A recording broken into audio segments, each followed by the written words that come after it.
السلام عليكم ورحمة الله وبركاته. إن الحمد لله نحمده ونستعينه ونستغفره ونعوذ بالله من شرور أنفسنا ومن سيئات أعمالنا. من يهده الله فلا مضل له ومن يضلل فلا هادي له.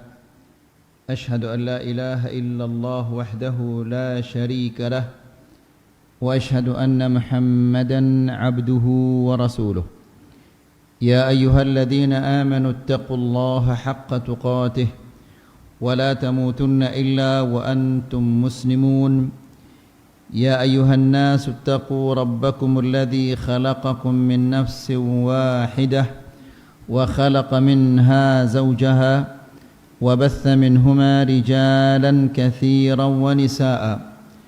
واتقوا الله الذي تساءلون به والأرحام إن الله كان عليكم رقيبا.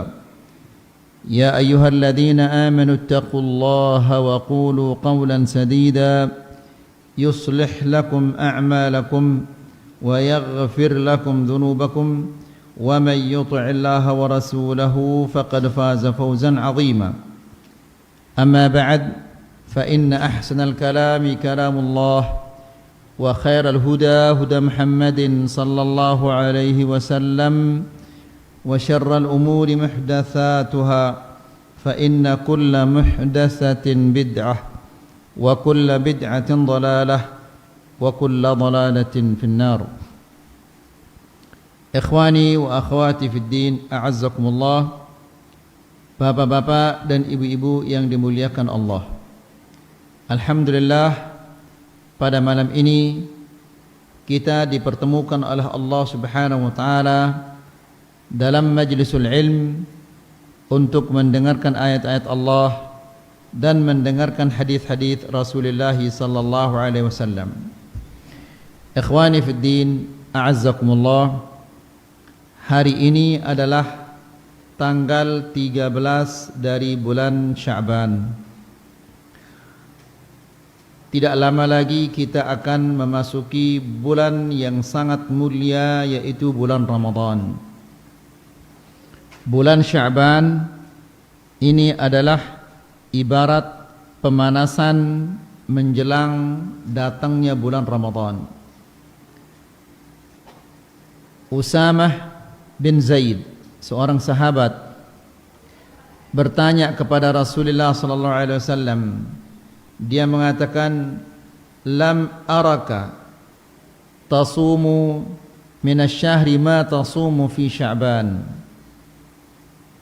Ya Rasulullah, aku tidak banyak melihatmu berpuasa sebagaimana engkau banyak berpuasa pada bulan Sya'ban. Lalu Nabi menjelaskan kenapa dia banyak berpuasa di bulan Sya'ban. Nabi mengatakan, "Dzaka syahrun yaghfulun nasu anhu." Bulan Sya'ban adalah bulan yang dilalaikan oleh banyak manusia-manusia. Termasuk kita-kita ini sangat lalai terhadap bulan Sya'ban. Kenapa kita lalai terhadap bulan Sya'ban? Karena bulan Sya'ban itu terletak antara Rajab dan Ramadan. Rajab, Sya'ban, Ramadan. Rajab adalah bulan haram, Ramadan adalah bulan mulia. Sehingga karena dia berada di tengah-tengah bulan haram dan bulan mulia, banyak dilalaikan oleh kaum muslimin. Padahal bulan Sya'ban ini adalah sebagaimana dikatakan oleh Rasulullah sallallahu alaihi wasallam, turfa'u fihi al-a'malu ila rabbil alamin. Di bulan Sya'ban, amalan kita satu tahun itu akan diangkat oleh Allah, diangkat kepada Allah pada bulan Sya'ban. Semua yang kita lakukan selama satu tahun itu akan diangkat, dibawa kepada Allah pada bulan Sya'ban. Fa uhibbu an yurfa'a amali wa ana sha'im. Dan aku senang sekali amalanku diangkat dan aku dalam keadaan berpuasa. Kenapa? Karena di saat malaikat itu turun akan mengangkat amal-amal ibadah kita, orang itu sedang puasa, maka ini kemungkinan besar amal ibadahnya akan diterima. Jika ada kekurangan akan ditutup-tutupi karena pelakunya sedang puasa. Orang yang puasa itu adalah orang yang mulia, orang yang dicintai oleh Allah Subhanahu wa taala. Dan sebaliknya, jika ketika malaikat itu akan mengangkat amalan seseorang, dia sedang bertengkar dengan temannya, dia sedang tidak sapa dengan saudaranya, atau dia sedang bermaksiat kepada Allah Subhanahu wa taala, maka tentunya orang yang seperti ini amalnya bisa jadi tidak diterima oleh Allah Subhanahu wa taala. Nah, karena ikhwani fiddin azakumullah, bulan Sya'ban ini adalah bulan pemanasan. Para salafus salih dahulu banyak sekali berdoa di bulan Sya'ban agar bisa bertemu dengan bulan Ramadan. Di antara doa-doa mereka adalah Allahumma sallimni ila Ramadan wa sallim li Ramadan wa tasallamhu minni mutaqabbala, yang artinya adalah ya Allah, selamatkanlah aku sampai bulan Ramadan, panjangkanlah umurku sampai bulan Ramadan. Wasallim li Ramadan, dan selamatkanlah puasa bulan Ramadanku, jangan sampai dia rusak pahalanya. Wa tasallamhu minni mutaqabbala, dan terimalah dariku puasa Ramadan ini. Jadi ikhwani fiddin azakumullah, banyak-banyaklah berdoa di bulan Ramadan, perbanyaklah zikir, perbanyaklah baca Quran. Mungkin antum dahulu yang tidak sempat untuk mengkhatam Al-Quran di bulan Ramadan, maka latihlah diri dari sekarang. Latihlah diri dari sekarang, dari bulan Sya'ban, untuk bisa banyak membaca Al-Quran di bulan Ramadan. Bulan Sya'ban ini dinamakan dia Syahrul Qurra. Syahr apa? Syahrul Qurra, artinya adalah bulan para pembaca Al-Quran. Di bulan Ramadan, di bulan Sya'ban mereka mengurangi aktivitas dan kegiatan mereka. Mereka banyak membaca Al-Quran. Apabila tiba bulan Ramadan, aktivitas mereka hentikan. Bahkan para ulamaul hadis berhenti meriwayatkan hadis untuk fokus membaca Al-Quran. Karena bulan Ramadan namanya adalah bulan apa? Syahrul Quran, bulan Al-Quran. Jadi Al-Quran dan Ramadan itu tidak bisa dipisahkan. Jadi sekali lagi, antum yang dahulu tidak sempat menamatkan Al-Quran, maka latihanlah dari sekarang. Latih diri dari sekarang untuk bisa mengkhatamkan Al-Quran nanti di bulan Ramadan. Jadi bulan ini adalah bulan pemanasan. Pemanasan untuk menghadapi bulan Ramadan. Ikhwani fiddin azakumullah, kajian kita pada malam ini masih pada bab ma jaa fi dzabhi li ghairillah. Bab tentang ancaman orang-orang yang menyembelih karena selain Allah Subhanahu wa taala.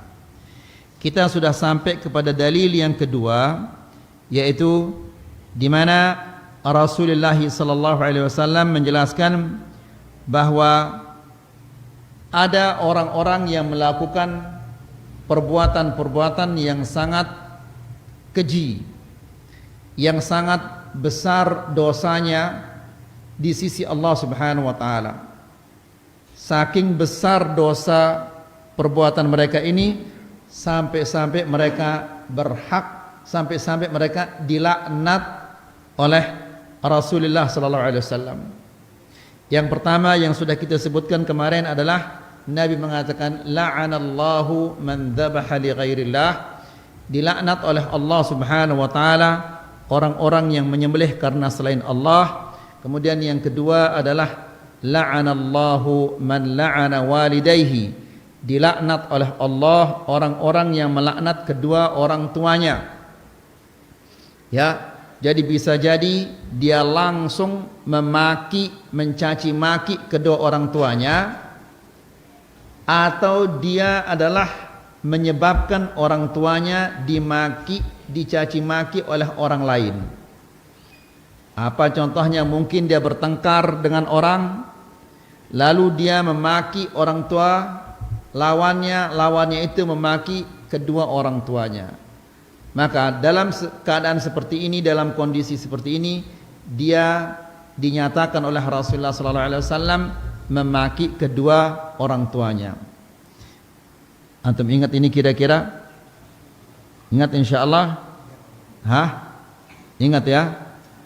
Atau lupa? Yang ingat hanya satu, yang lainnya lupa? Hanya satu yang ingat, yang lainnya enggak ingat? Bagaimana kira-kira?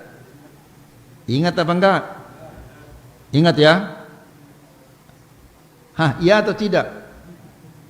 Antum ini menuntut ilmu bagaimana? Enggak boleh menuntut ilmu itu diam. Ya atau tidak, gitu aja. Kalau ya, alhamdulillah kita lanjutkan. Kalau tidak, ya kita ulangi lagi. Ya apa tidak? Ingat? Alhamdulillah, ya gitu. Kenapa enggak bilang ya dari tadi? Berat sekali mengatakan ya. Baik, kita lanjutkan kalau gitu. Yang ketiga adalah yang dilaknat oleh Allah Subhanahu wa taala, yaitu man hama janiyan mustahiqqan lil haddi asy-syar'i famana'ahu min an yuqama alaihi al-hadd. Yang ketiga adalah orang yang melindungi orang yang melakukan suatu tindakan kejahatan. Apakah dia membunuh, ataukah dia berzina, ataukah dia mencuri. Maka jika dia membunuh, dia berhak untuk diqisas, dipotong lehernya. Jika dia berzina, dia berhak untuk direjam. Jika dia mencuri, dia berhak untuk dipotong tangannya. Nah, dilindungi, disembunyikan. Maka orang ini adalah orang yang dilaknat oleh Allah Subhanahu wa taala. Kenapa? Karena dia menghalangi untuk ditegakkannya syariat Allah Subhanahu wa taala. Aw radiya bi bid'atin fid dini wa aqarraha, atau dia meridhai satu bid'ah atau dia mengakuinya. Ini juga termasuk orang-orang yang dilaknat oleh Allah. Ya. Kenapa demikian?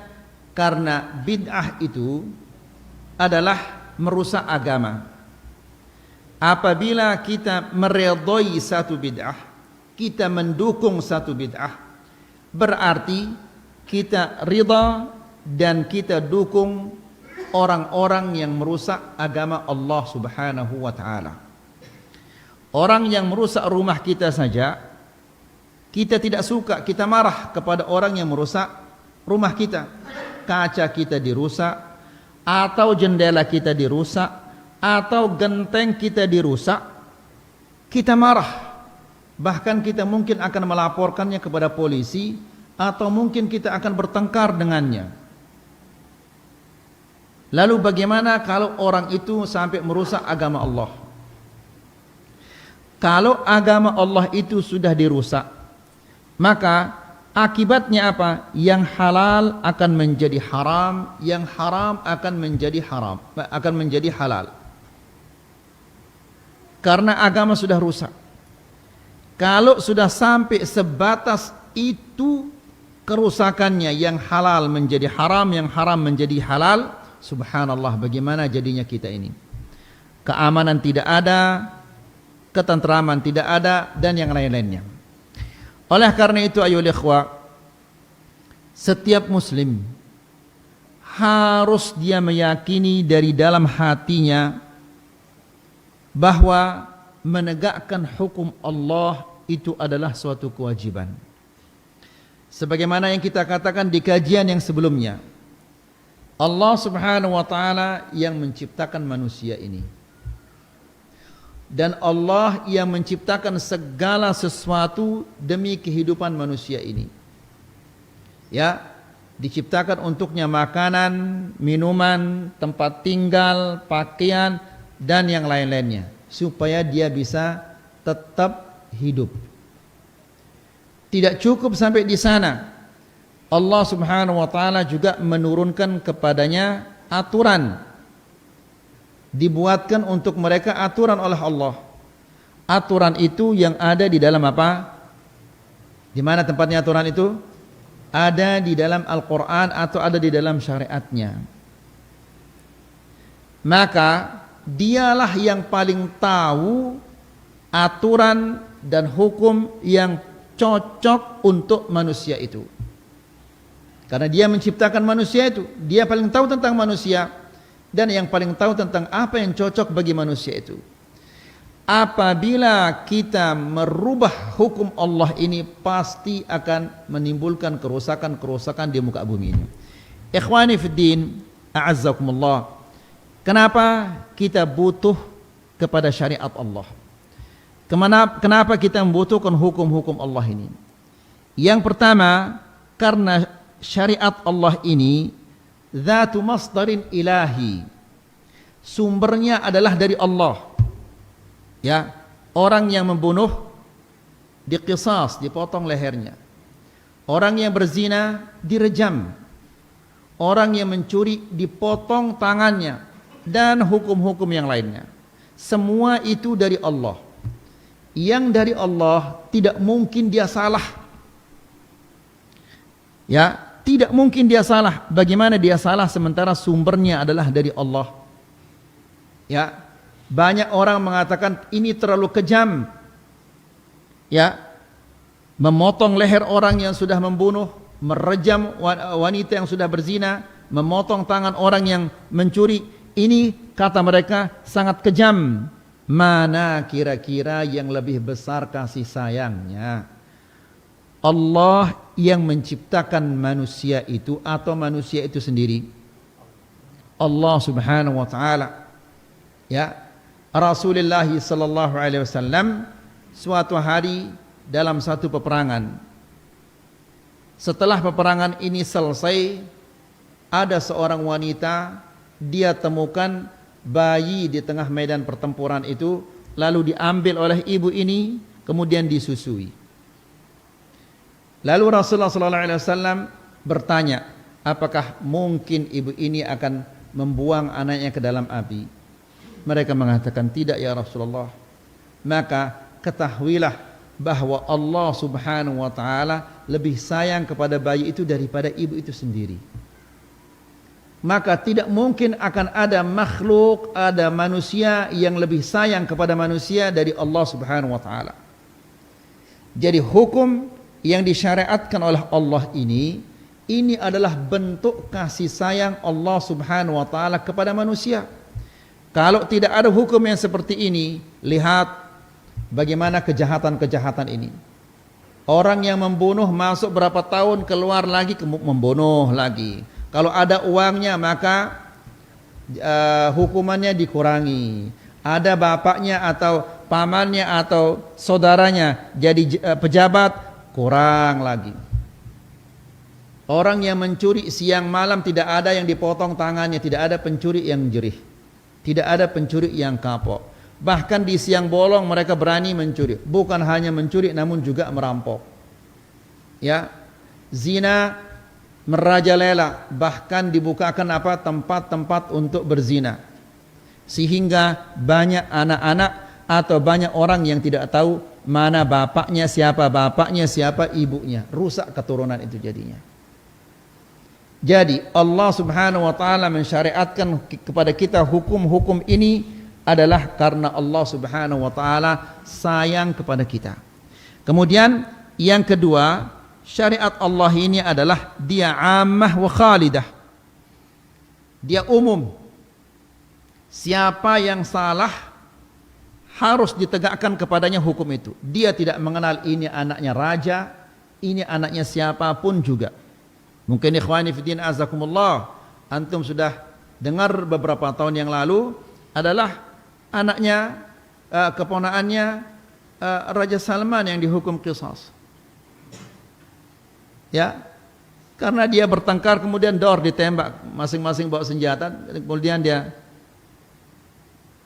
tembak lawannya dalam keadaan emosi, maka dipotong, meskipun anak dipotong lehernya, meskipun dia keponakannya siapapun juga.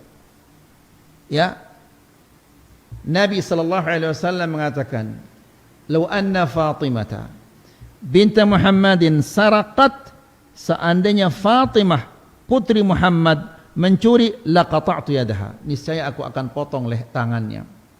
Jadi hukum Allah ini adalah dia umum, berlaku kepada siapapun juga. Ya, ikhwani fiddin azakumullah, di antara bentuk-bentuk keadilan Islam ini dan bahwasanya hukum Islam ini berlaku kepada siapapun juga, pada suatu musim haji datanglah seseorang dari Mesir di zaman Khalifah Umar ibn al-Khattab radhiyallahu taala anhu, dan dia melapor kepada Umar ibn al-Khattab dan mengatakan, "Ya Umar,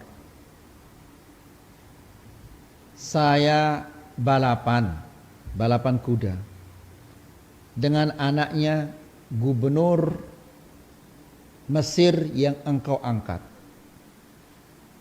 Lalu saya kalahkan dia dalam pacuan kuda ini, dalam balapan kuda kalah dia. Anaknya pejabat itu, marahlah anak pejabat ini, dipukullah dia orang Mesir ini. Ya, dia mengatakan, berani-beraninya engkau mengalahkan anaknya orang yang mulia, dipukullah saya wahai Umar." Apa kata Umar? "Kalau dia datang orang itu, laporkan kepada saya." Kebetulan datang dia berhaji juga orang itu di tahun itu. Lalu datanglah orang ini mengatakan, "Ya Umar, itu orangnya." Ternyata siapa? Anaknya Amr bin al-As. Dia yang diangkat menjadi gubernur di kota Mesir. Panggil dia, datang. "Ambil kayu seperti yang digunakan untuk memukulmu." Maka pergilah dia mengambil kayu persis serupa dengan kayu yang digunakan untuk memukulnya. Pukul dan sekarang. Ya. Pukul dia sebagaimana dia memukulmu. Lihat ayolah ikhwah. Ini keadilan. Anaknya siapapun yang melakukan kesalahan, hukum Allah itu berlaku kepadanya. Apabila hukum Allah ini sudah kita langgar, kita tidak jalankan, maka rasakanlah kejelekan-kejelekan dan kerusakan-kerusakan yang akan terjadi. Kemudian yang ketiga, Asy-Syari'ah Al-Islamiyah ini kamilah. Hukum Allah, syariat Islam ini dia sempurna. Ya, dalam segala aspek kehidupan kita semua sudah diatur oleh syariat Islam. Tidak ada sesuatu yang tidak diatur oleh syariat Islam. Ya, lihat ayoul ikhwah, kita tidur, bangun tidur, sampai tidur lagi diatur oleh agama kita. Bahkan bukan hanya itu, keluar masuk kamar mandi diatur apa enggak? Diatur. Apa buktinya kita diatur? Ada doa. Mau masuk kamar mandi ada doanya, mau keluar kamar mandi ada juga doanya. Sebelum makan, setelah makan diatur. Ya, sebelum minum, setelah minum diatur. Mana ada agama seperti agama Islam? Tidak ada. Kemudian yang keempat, Asy-Syari'atul Islamiyah tuhaqqiqul insijam ar-ruhi wal maddah. Tuhaqqiqul ubudiyah at-tammah lillahi azza wa jalla. Syariat Islam ini menutupi kebutuhan jiwa manusia. Karena syariat Islam ini mengajak kita untuk tunduk kepada Allah Subhanahu wa taala. Karena ingat ayoul ikhwah, ingat seumur hidup antum ingat. Jangan pernah lupa. Manusia apabila dia tidak tunduk kepada Allah, pasti dia akan tunduk kepada hawa nafsunya atau tunduk kepada syaitan. Yang dua ini. Maka apabila dia tunduk kepada salah satu di antara yang dua ini, imma dia tunduk kepada hawa nafsunya atau dia tunduk kepada syaitan, maka terhinalah dia di dunia dan di akhirat. Allah Subhanahu wa taala tidak menginginkan kita menjadi manusia yang terhina, makanya kita diperintahkan oleh Allah untuk tunduk kepadanya, jangan tunduk kepada selain Allah. Kalau kita tunduk kepada Allah, ya, kita meletakkan bagian tubuh kita yang paling mulia di tempat yang paling hina, itu kita menjadi manusia yang paling mulia. Selama kita tunduk kepada Allah. Ya, karena Allah lah zat yang paling berhak untuk kita tunduk kepadanya. Apabila kita tunduk kepada selain Allah, berarti kita tunduk kepada makhluk seperti kita yang tidak bisa apa-apa. Jadi ikhwani fillah azakumullah, ini kebutuhan manusia. Tunduk kepada Allah itu kebutuhan manusia lebih daripada kebutuhannya terhadap makanan dan minuman. Karena kalau dia tidak tunduk kepada manusia, kalau dia tidak tunduk kepada Allah Subhanahu wa taala, maka dia akan menjadi seperti binatang, wal iyadu billah. Nasallallahu salaman afiyah. Lihat orang-orang kafir itu yang tidak mau tunduk kepada Allah. Apakah mereka tidak cerdas? Ya, cerdas luar biasa. Tapi karena mereka tidak mau tunduk kepada Allah, Allah menyatakan mereka itu seperti apa? Seperti binatang ternak, bahkan mereka lebih sesat daripada binatang ternak, wal'iyadzubillah. Kemudian syariat Islam ini di samping menutupi kebutuhan kita, kebutuhan jiwa kita, syariat Islam ini juga menjaga kita. Ya, menjaga harta kita, menjaga jiwa kita, menjaga keluarga kita. Lihat ayo ikhwah, suatu hari Raja Romawi ingin mengirim surat kepada Umar ibn al-Khattab radhiyallahu taala anhu. Setelah dia tulis surat ini, dia tugaskan salah seorang ajudannya, berikan surat ini kepada Umar ibn al-Khattab. Sepanjang jalan, orang yang bawa surat ini berpikir, kira-kira bagaimana besar istananya Umar sekarang, bagaimana hebatnya pasukan Umar itu. Karena Umar ibn al-Khattab namanya saja disebut di sana, raja-raja mereka semua gemetar ketakutan. Kalau sekarang ada enggak raja antum sebut raja Islam, raja kaum muslimin yang antum sebut lalu orang-orang kafir itu gemetar ketakutan? Enggak ada. Ini namanya saja disebut, raja-raja mereka itu gemetar ketakutan. Sampailah dia ke Madinah. Masuk dia ke masjid. Dilihat di masjid orang-orang bajunya sobek, bajunya enggak bagus, bajunya robek, enggak. Akhirnya bertanya dia, di mana Umar ibn al-Khattab? Oh, di sana dia, di kebunnya. Ya. Ketika dia menuju ke kebun, pasti sekarang ada ajudan yang menjaganya, ya, yang beringas-beringas, yang sangar-sangar yang mengawalinya. Begitu dia sampai di kebun itu, dia bertanya, mana Umar ibn al-Khattab? Itu dia tidur di bawah pohon korma itu. Di bawah pohon korma? Iya, itu di bawah pohon korma itu dia tidur. Ya, ditemukan begitu dia datang ke pohon korma itu, dia temukan Umar ibn al-Khattab ngerok tidur. Yang jadi bantalnya adalah sandalnya. Khalifah loh ini, bukan kades, bukan camat ini.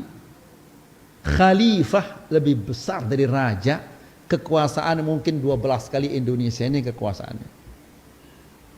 Tidur bantalnya, sandalnya jadi bantalnya. Pernah enggak antum menemukan pejabat sandal jadi bantalnya? Kemudian tidak ada pengawal-pengawal yang penjaga-penjaga bodyguard yang menjaganya, tidak ada. Begitu dia melihat Umar yang ngerok, terus sandal jadi bantalnya, dia mengatakan apa? Dia mengatakan adilta, fa'aminta, fanimta. Di saat dia melihat Umar tidak ada penjaganya, kemudian sandalnya jadi bantalnya, dia bandingkan dengan apa? Dengan rajanya yang istananya mewah, dijaga sana sini, kasurnya mewah, bantalnya mewah, dia bandingkan itu. Namun Umar di sini ngerok, yang di sana itu rajanya nggak bisa ngerok, nggak bisa nyenyak tidur, padahal dijaga itu.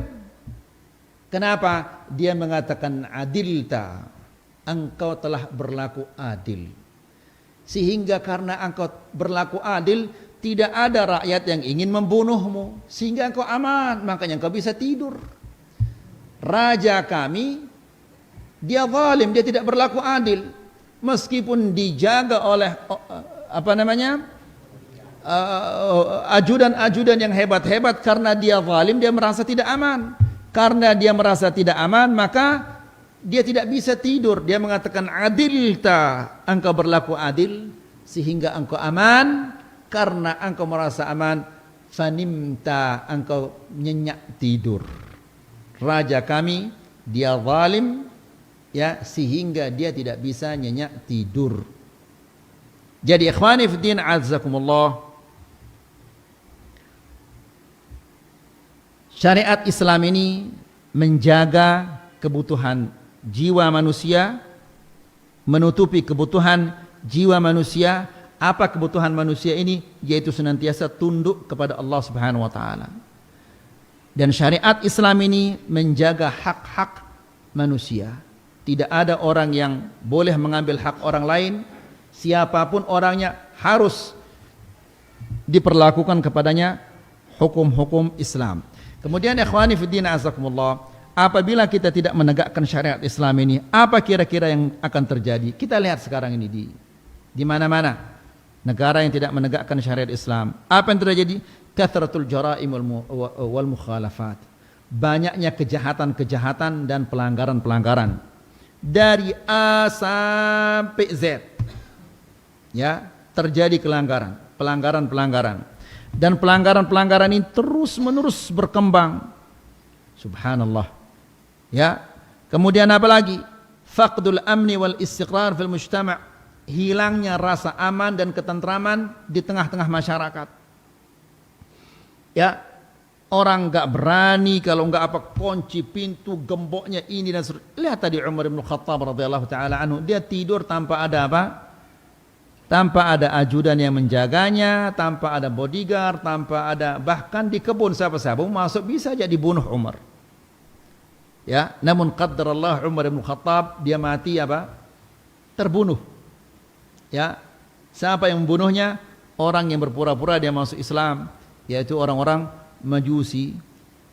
Kemudian yang ketiga adalah ifsadul hayat al-basyariyah.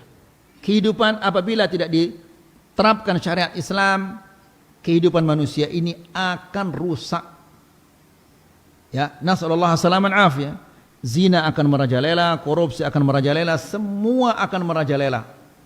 Wala hawla wala quwwata illa billah. Jadi ikhwani fiddin azakumullah, yang ketiga kata Rasulullah SAW, dilaknat oleh Allah orang yang melindungi orang lain yang seharusnya dia dihukum. Apakah hukum qisas atau hukum potong tangan atau hukum rajam, dilindungi sehingga tidak ditegakkan kepadanya syariat Islam, atau dia ridha terhadap satu bid'ah. Karena apabila kita meridhai satu bid'ah, mendukung satu bid'ah, berarti kita meridhai agama kita ini dirusak, imma ditambah atau dikurang-kurangi. Makanya ikhwani fiddin azakumullah, kata para ulama, tidak boleh kita mendukung orang-orang yang melakukan bid'ah. Ketika dia melakukan bid'ah, dia minta tolong, dia pinjam piring misalnya untuk melakukan acara bid'ahnya, tidak boleh. Ya, sendok kami dia kurang ini, kebetulan dia bikin acara bid'ah, dia kurang si duta ini, ganggu kita nyinggak, tidak boleh nyinggak. Kalau selesai acara nanti saya kasih gratis, berapa lusin maunya saya kasih gratis, tapi hari ini satu pun tidak saya pinjamkan. Ya, colok kita nggak ada ini. Boleh nggak kita pinjam kompor? Nggak boleh. Ya, nanti kalau sudah selesai acaranya saya kasih. Jangan minta, saya kasih. Tapi kalau hari ini tidak boleh. Kenapa? Karena kita mendukungnya mendukungnya dalam rangka merusak agama Allah Subhanahu wa taala. Bahkan kata para ulama, tidak boleh taktsiru sawad ahli bidah. Tidak boleh kita menambah jumlahnya ahli bidah. Misalnya ada orang sedang merayakan bid'ah. Ya, datang kita. Berarti kedatangan kita ini menambah jumlah orang-orang yang yang merayakan bid'ah itu. Ini tidak boleh. Meskipun antum ke sana tidak merayakan bid'ah, tapi sekedar ke sana nonton saja. Berarti kita ini menambah jumlahnya pelaku-pelaku bid'ah. Itu tidak boleh. Ya, karena Allah Subhanahu wa taala berfirman, "Fala taq'ud ba'da dzikra imma yunsiyannaka syaitan, fala taq'ud ba'da dzikra ma'al qaumi adh-dhalimin." Jangan engkau duduk bersama orang-orang yang zalim setelah datang kepadamu penjelasan dari Allah Subhanahu wa taala. Kemudian yang keempat yang dilaknat oleh Allah Subhanahu wa taala yaitu man tasarrafa fi marasimil ardi allati tufrizul huquqa faqaddamaha aw akharaha an makaniha, yaitu orang-orang yang merubah-rubah batasan-batasan bumi, ya, dimajukan atau dimundurkan. Di kajian kita yang kemarin kita katakan ayo ikhwah, banyak sekali jamaah-jamaah kita terutama yang menjadi petani yang tanahnya hanyalah 2 are misalnya, namun setiap hari pundukan bahasa itu. Pundukan itu tetap diambes, bahasa ini apa?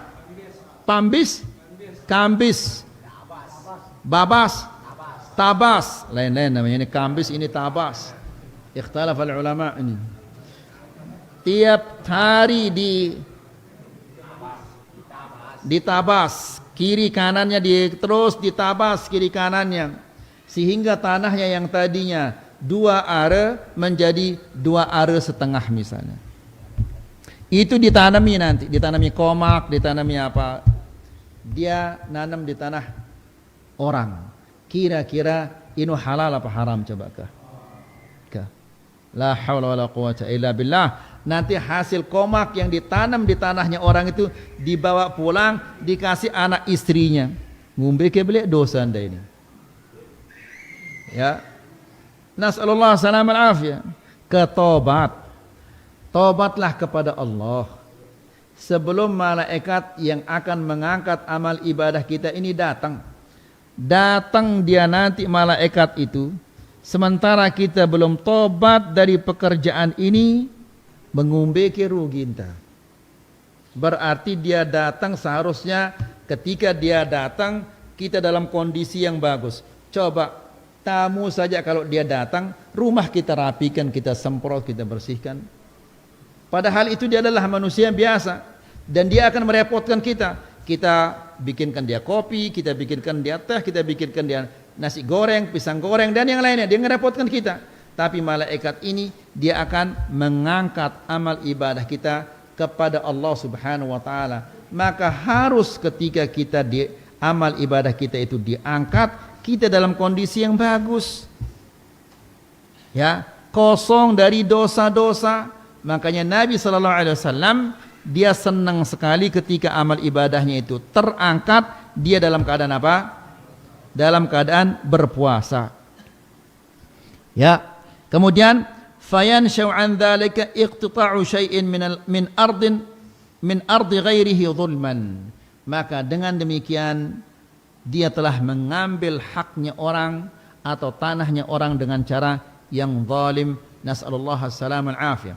Ingat ayo ikhwah, apa yang kita sampaikan di kajian yang sebelumnya, apa kata Rasulullah sallallahu alaihi wasallam, man iqtata'a shibran minal ardi tuwiqahu min 7 aradin. Barang siapa yang mengambil 1 jengkal dari tanah orang secara zalim dengan cara yang tidak hak, seperti yang tadi ditabas tadi itu, ya, Yang tadinya 2 are kini menjadi 2 are setengah, atau jangan setengah, 2 are seperempat. Nanti yang seperempat itu sampai dilipat gandakan oleh Allah Subhanahu wa taala ke bawah, ke 7 lapis bumi, kemudian dikalongkan oleh Allah Subhanahu wa taala. Siapa yang mampu memikulnya coba? Ya. Nas'alullah salam al-afiyah. Gara-gara kerakusan, keserakahan, ya, dia abaikan perintah-perintah Allah itu. Na'udzubillah. Kemudian ikhwani fiddin azzakumullah, kata Syekh, apa hubungan hadis ini dengan bab ini? Beliau mengatakan anna fihi dalilan ala ghiladi tahrim adz-dzabhi li ghairillah. Hadis ini menunjukkan betapa besarnya dosa atau keharaman menyembelih karena selain Allah, karena pelakunya dilaknat oleh Allah. Ya, orang yang dilaknat oleh Allah maka itu sudah pasti dia melakukan dosa yang sangat-sangat besar. Apa pelajaran-pelajaran yang bisa atau faedah-faedah yang bisa kita ambil dari hadis ini ya ikhwah? Pelajaran yang pertama, anna Nabi sallallahu alaihi wasallam fi hadzal hadits la'ana la'nan bil wasf wa lam yuhaddid syakhsan bi'ainihi li'anna al-la'n kat takfir. Nabi sallallahu alaihi wasallam melaknat atas dasar sifat, bukan atas dasar penentuan. Karena menentukan si fulan itu dilaknat oleh Allah itu tidak boleh, haram itu. Ya, fulan bin fulan ini dilaknat oleh Allah, tidak boleh itu. Ingat antum ya ikhwah, ketika seseorang melaknat orang lain, maka laknat itu akan naik ke mana? Ke langit. Ya, kemudian ditutup pintu-pintu langit ini sehingga dia tidak bisa menembusnya. Maka dia mental ke kiri ke kanan. Apabila yang dilaknat itu berhak untuk dilaknat, maka akan jatuh kepadanya laknat itu. Tapi seandainya yang dilaknat itu tidak pantas, tidak layak untuk dilaknat, maka laknat itu akan jatuh kepada siapa? Kepada orang yang melaknat itu. Na'udzubillah. Jadi melaknat itu atas dasar sifat boleh. Seperti apa kita contohkan kemarin, Rasulullah SAW mengatakan, la'anallahu al-washimat wal mustawshimat wan namisat wal mutanammisat. Dilaknat oleh Allah wanita-wanita yang menato. Bagaimana dia menato? Kalau dulu ayo ikhwah, wanita-wanita dulu itu tato mereka sebatas di alis saja. Ya, supaya alisnya apa istilahnya melengkung gitu. Ya, sehingga mereka alisnya ini dicabut kemudian ditato. Kalau sekarang semua ditato, ya, bahkan anak-anak SMP sudah tubuhnya penuh dengan tato. Nas'alullah salaman afiyah. Di tai lalat di sini katanya sebagai pemanis, bukan pemanis, pempahit itu. La ilaha illallah. Nah, Nabi mengatakan yang menato dan yang ditato dilaknat oleh Allah. Ini sifat, tidak disebutkan si fulanah yang menato itu dia dilaknat oleh Allah, tidak boleh itu.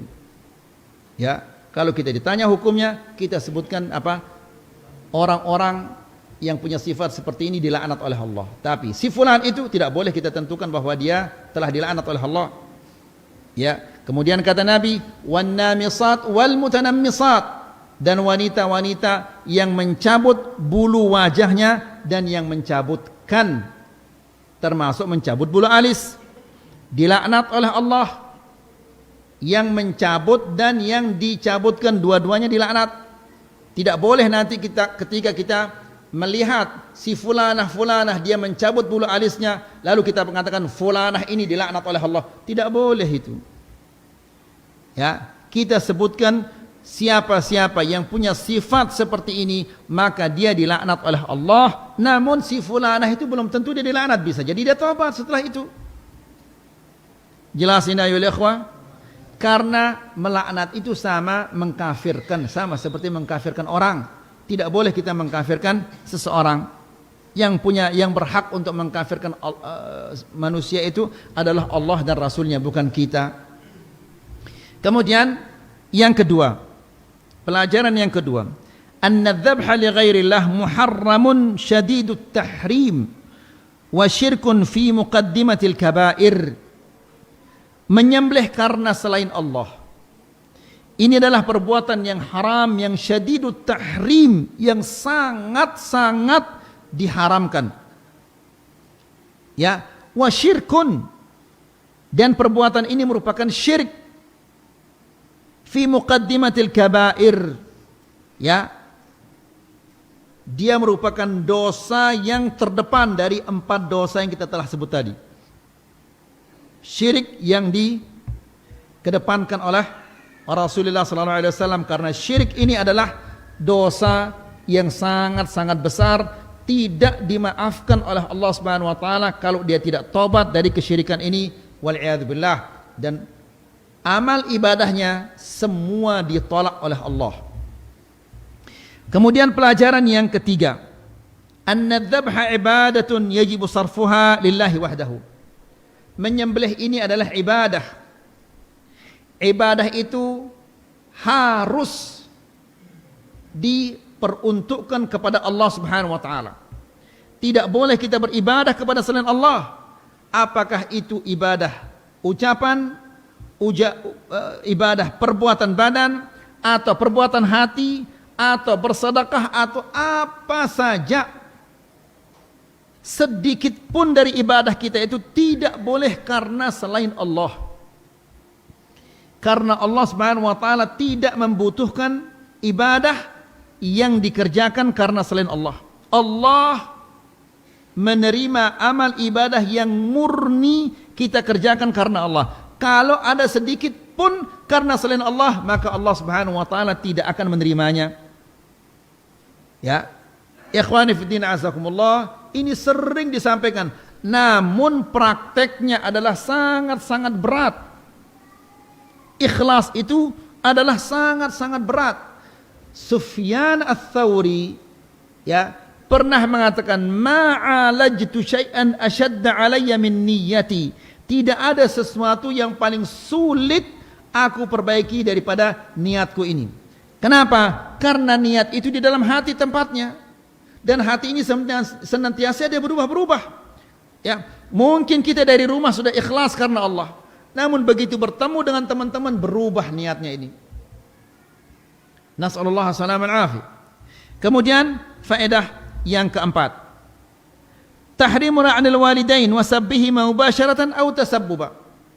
Diharamkan kita melaknat kedua orang tua, mencaci maki kedua orang tua, ya, langsung atau menyebabkan kedua orang tua kita dicaci maki.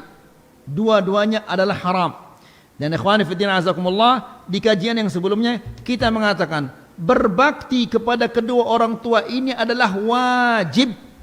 Walaupun dia kafir, wajib kita berbakti kepada kedua orang tua.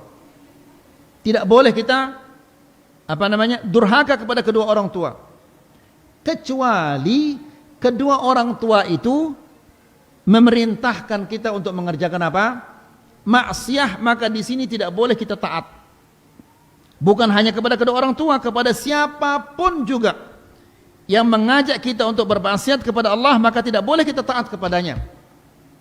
Ya, meskipun dia orang tua kita. Allah Subhanahu wa taala berfirman, "Wa in jahadaka." Terus apa?